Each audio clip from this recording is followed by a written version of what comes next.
Hey, Scott. Yeah, this is from the FHFA director, Bill Pulte. He is the conservator of Fannie Mae and Freddie Mac. He just posted on X, after significant studying and in keeping with President Trump's vision to make the United States the crypto capital of the world, today I ordered the great Fannie Mae and Freddie Mac to prepare their businesses to count cryptocurrency as an asset for a mortgage.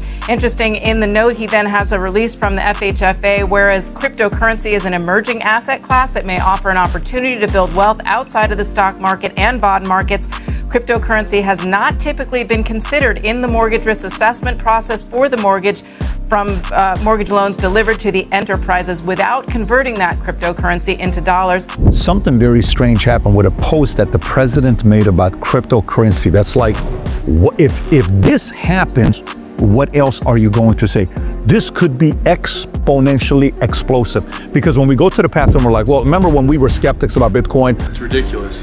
Basically virtual currency, the same that you'd get for blasting aliens in a video game. Well, you know, Hal Finney and all this stuff, cryptocurrency, and then you're like, Julian Assange in 2011, 2012 accepts donations in Bitcoin. What? Why would he accept Bitcoin? He does. Winklevoss twins, they like Bitcoin. Yeah, those are the Facebook guys, right? Yeah.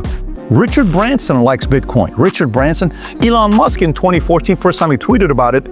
Then in 2020, 2021, he bought $1.5 billion of Bitcoin with Tesla. Bill Gates initially said good things. Now he's critical about it. Then you think about institutions when they came in. 2020, MicroStrategy buys $250 million of Bitcoin. What? Why would he buy so much Bitcoin? Then Morgan Stanley, then others started getting involved. Then BlackRock starts a Bitcoin ETF, 150,000 Bitcoins they buy. Dude, if all of these guys are now looking at this, maybe I ought to consider a little bit of my portfolio being tied to cryptocurrency. And then the president puts this on Truth Social. You ready? President Trump on Sunday announces that he wants to establish a crypto strategic reserve for the U.S. government, kind of like Fort Knox with gold. We're talking crypto. That will include things like Bitcoin, Ethereum, XRP Ripple, Solana, and Cardano. Whoa, the government wants to have a strategic reserve of cryptocurrency? They do. What's left after that? Is this a way of saying confirmation at the highest level that you ought to maybe consider getting into it? Maybe. 10 years time, you've got $1.8 million sitting in Bitcoin. You can now borrow up to 50% of the value of that Bitcoin. So you could borrow out $900,000 from the financial institution. And here's the benefit with doing that. One is you're not selling the Bitcoin. So you're still going to keep exposure to the market because it could still go up. And as you can see over that up to 20 years, it's going to go up to $32 million.